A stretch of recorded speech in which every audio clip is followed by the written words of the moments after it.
Ele era presente, irreverente, mas sempre respeitador. Dentro de casa ele era um moleque, ele era um menino. Ele nasceu tocando. Ele ganhou o mundo na flauta. Ele fazendo assim com o ombro e fazendo assim com o cabelo.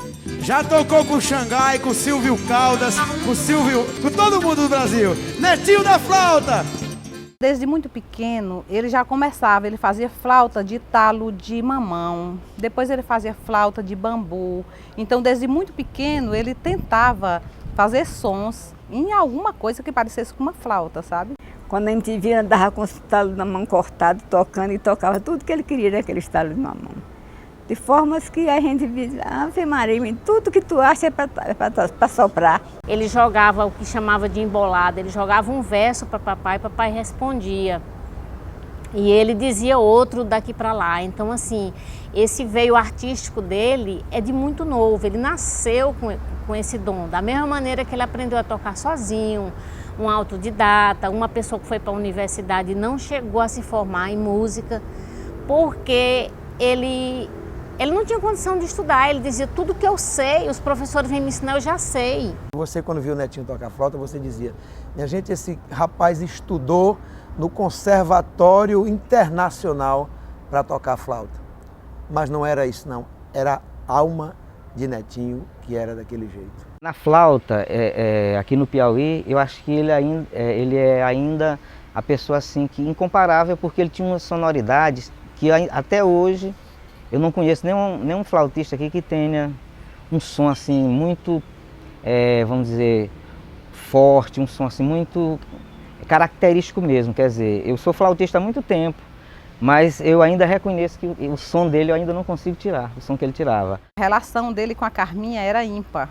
Ele era apaixonado por essa Carminha. Eu tive poucas oportunidades de pegar na Carminha, né? Porque eu dizia que ele tinha mais ciúme dela do que de mim, né? Então, na hora que eu pegava, ele disse, não, pode deixar que eu pego, pode deixar que eu guardo. Isso aqui é que era o amor da vida dele, que ele era apaixonado por ele. Foi o pai dele que deu de presente. Ele pediu e ele deu. A Carminha é uma síntese de todas as mulheres da vida do Netinho. Ele tinha um jeito de pegar na Carminha, de tratar a Carminha, de conversar com a Carminha, né? E que nós, amigos dele, todos respeitávamos esse jeito dele do apego que ele tinha com algumas coisas que ele gostava muito. Alguém sempre muito exigente com a musicalidade, fosse o violão ou a flauta, qualquer instrumento. O flautista, Netinho da Flauta, nos orgulha muito, é um marco na história dos flautistas do Piauí e do Brasil. O lado músico do Netinho era um lado de paixão pela música. Quando a gente tinha a oportunidade de estar no mesmo ambiente, de dormir e acordar, logo pela manhã cedinho ele pegava a flautazinha dele e ia tocar. Isso mostra um pouco um resumo da musicalidade do Netinho, né? Da inventividade, da preocupação de ter uma originalidade. O Netinho, a maneira dele tocar era original. É uma pessoa que realmente sempre andava aceso por música, né? De manhã você encontrava com ele, estava com a flauta à tarde, à noite, de madrugada, e sempre aceso por fazer música, por compor, por estar participando de alguma coisa. A vida dele era a música. Ele só estava feliz se ele estivesse tocando, se ele estivesse no meio de músicos ou no meio de pessoas que estivessem compondo, né? Mesmo que fosse na informalidade. O Netinho ele era uma entidade, uma espécie de fauno. Ele não era uma pessoa de sentar a bunda na cadeira e aprender partitura. Ele chegava, ouvia, era pelo ouvido, pelo instinto. Ele era música. Como ele mesmo gostava de falar, era uma pessoa da melhor qualidade.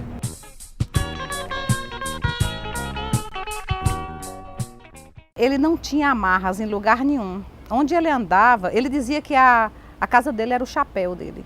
Porque aonde ele estivesse, ele estaria bem, certo?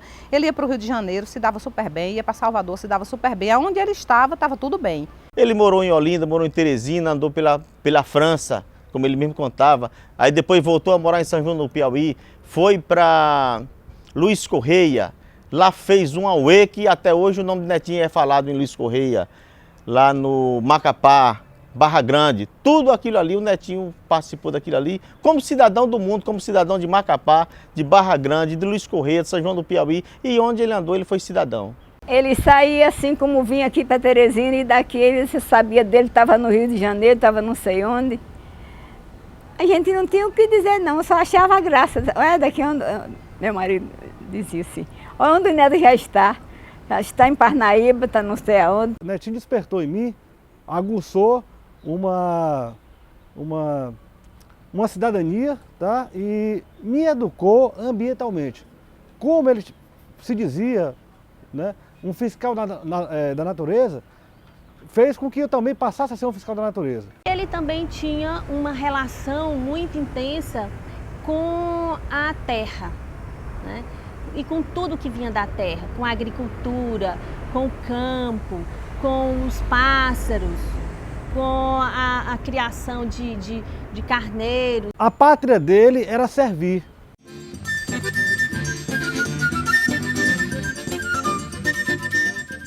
Eu nunca conheci uma pessoa tão alegre na minha vida como o Netinho. Onde o Netinho chegava, a alegria chegava junto com ele, né? Era um contador de história nato, era uma pessoa que contava histórias assim que você jamais imaginaria ouvir de alguém como as histórias que ele contava. Ele começava as brincadeiras dele com uma ou duas pessoas e logo poucos minutos depois estava com uma roda de amigos brincando e se divertindo. O Netinho foi a pessoa que me deu um norte. Quando o Netinho chegava de longe, a gente já começava a sorrir antecipadamente. A gente sabia que ele ia trazer uma história. Algum ele tinha aprontado. Ele não passava mais de 24 horas sem fazer alguma coisa engraçada, ou contar pra gente. Às vezes eram coisas trágicas que ele contava pra gente, mas ele contava de uma forma, ele era um grande contador de história. Quando o Netinho chegava no grupo, era uma alegria, ele já chegava saltitante, né, como se dizia, né? Sempre alegre, sempre tirando uma brincadeira com um, colocando um apelido, sempre contando histórias.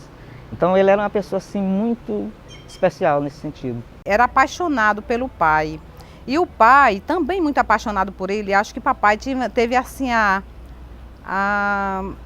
eu não sei dizer, a sensibilidade de perceber desde cedo que o Netinho era um artista e que ele, como artista, deveria viver, certo? Então, enquanto a família, minha mãe queria que ele estudasse para ser agrônomo e tal, ele queria ser artista e papai dizia, deixa, é o que ele quer, deixa ele ser artista. Então, a relação de papai com ele era uma relação de amigos acima de qualquer coisa. Quando ele telefonava para o pai pegava uma cadeira e se sentava logo no pé do telefone e ficava. Mas ele ria, dava uma gargalhada.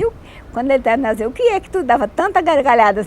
A loucura do Netinho. Eu não sei o que o Neto dizia, que ele achava tanta graça. O Netinho me ensinou duas coisas na vida que eu não esqueci nunca, que eu conduzo até hoje na minha vida. O Netinho me ensinou que a vida que Deus dá pra gente é uma dádiva para ser vivida 24 horas. E outra coisa importante na minha vida que ele me ensinou foi que você não pode ser mais ou menos artista. Você não pode estar artista, você tem que ser. E quando o Netinho tocava comigo, eu dizia para ele, Netinho, quem está tocando não é você. Quem está tocando é a sua alma. O Netinho da Flauta é essa pessoa que deixou sua história, fez sua história, e uma história inesquecível, não só para os parentes, para os amigos, mas um relacionamento gostoso com todas as pessoas que ele teve a oportunidade de se relacionar.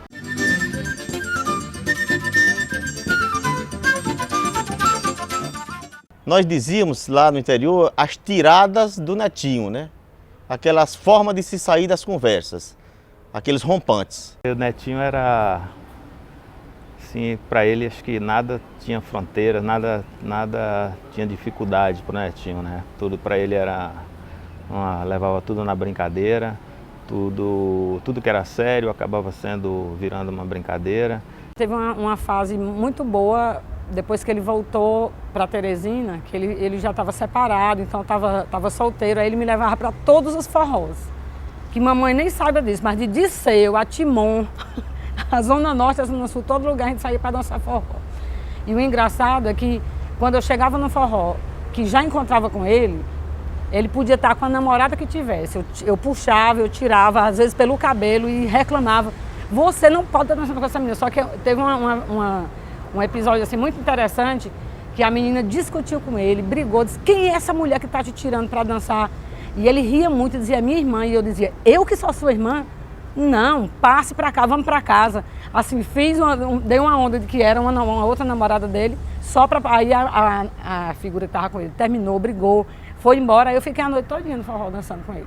Ensinou a dançar break na Caatinga, que estava no auge, o break do Michael Jackson, e ele dançava break na Caatinga com meus meninos. E era muito interessante, era super engraçado. Ele amanhecia o dia e dizia assim, chegava de uma festa e dizia, mãe, eu tenho certeza que queimaram a cerca velha essa noite aí. Aí, mamãe, por quê, meu filho? Ele disse, porque estava cheio de lagartixa ontem à noite lá na festa. Então, assim, ele chamava as moças de lagartixa, ele botava apelido em todas as pessoas. Então, não tinha ninguém que passasse por ele que ele não procurasse algo conhecido e botasse um apelido. Conheci uma pessoa muito loura, daquelas mesmo bem... Ele botou o nome da pessoa de Solapino. Ele dizia que aquilo era o sol, meio-dia, que não tinha coisa mais clara do que aquela moça. Nunca passava nada coisa ruim pra gente. Chegava e dizia, aí compadre, tá tudo por riba do lajeiro, tudo comendo mariola, vou ali dar uma volta, tá cheio de lagartixa. As histórias do Netinho era você sentar para ouvir. Ele gostava tanto de gente pobre e de gente maluca. Tu acredita que ele entrava em casa, 3, 4 doidos atrás dele? O que é isso, Neto? Aquele povo matrapilha assim, feio. O que é isso, Neto? São meus amigos. Aí enchia a barriga dos amigos. O que tivesse de fruta, o que tivesse ele dava para os amigos. E onde ele estava rodeado de doido, desse povo retardado. Mas como ele mesmo dizia, se ele hoje fosse descrever, ele diria assim, uma criatura impoluta. Não me diga de onde veio essa palavra que eu não conheço, mas era uma dele, das tiradas dele. Eu disse que cara de cabelo estranho, né? E aquela pochete ridícula dele, bem dos anos 70, né? A primeira vez que eu achei uma figura estranha. Ele era uma piada ambulante. Ele era motivo de alegria ambulante para todos nós. Eu quero que o Ian entenda, né, a dimensão da pessoa que foi o pai dele, né, daquela alegria, da facilidade com que ele lidava com todas as pessoas. Ele podia falar com uma pessoa que socialmente fosse muito importante, da mesma forma que ele falava com um vaqueiro. Como uma espécie de cometa, né? Passa aquela luz, deixa um rastro de luz. E tipo, um cometa, ele às vezes, ele brilha, deixa aquela intensidade de brilho, mas ele se autoconsome no próprio brilho.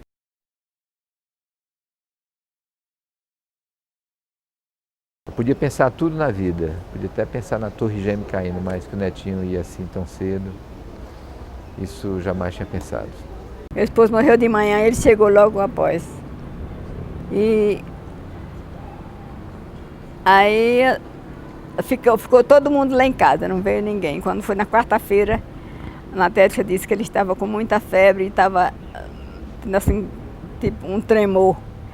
Aí ela veio com ele, quando chegou, hospitalizou e já levou para a UTI, porque ela é médica, e muito amigo dos médicos, então os médicos tomaram conta dele, né, ali na UTI, para fazer todos os exames. Fizeram todos os exames, não tinha nada. Olha, pra gente foi um baque, né, porque a gente lembra que quando o pai dele faleceu, o Neto praticamente sumiu, da flauta sumiu totalmente, né, ele foi para São João, ficou enclausurado lá. E eu até digo que o Netinho morreu de banzo. Estive no hospital, tem até um fato curioso. Estava eu e o Dr. Luiz Carlos, é um juiz aposentado, um grande musicista também. E ele toca violino. E lá chegando, né, fomos recebidos pelas irmãs e primas que lá estavam. E o Netinho pegou e olhou para mim e para o Dr. Luiz Carlos, né, questionando que queria aglutinar, juntar, para quando saísse ali a gente fizesse uma festa. Infelizmente não foi possível, né? A morte dele não teve causa. Eu diria que acho que é a maior dor que eu já senti na minha vida, sabe? Nós estávamos com 12 dias que tínhamos perdido o pai e assim, era muita dor, mas o pai, a gente sabia que ele já estava com a idade de 86 anos, a gente já esperava, Mas o Netinho pegou assim de súbito mesmo e a gente realmente, eu acho que a gente ficou no chão, sabe? O último show dele que ele fez junto com o Xangai aqui em Teresina, ele me convidou para ir ao show e eu tive o prazer de fotografar. Eu nunca tinha fotografado, apesar de ser meu amigo, nunca tinha feito.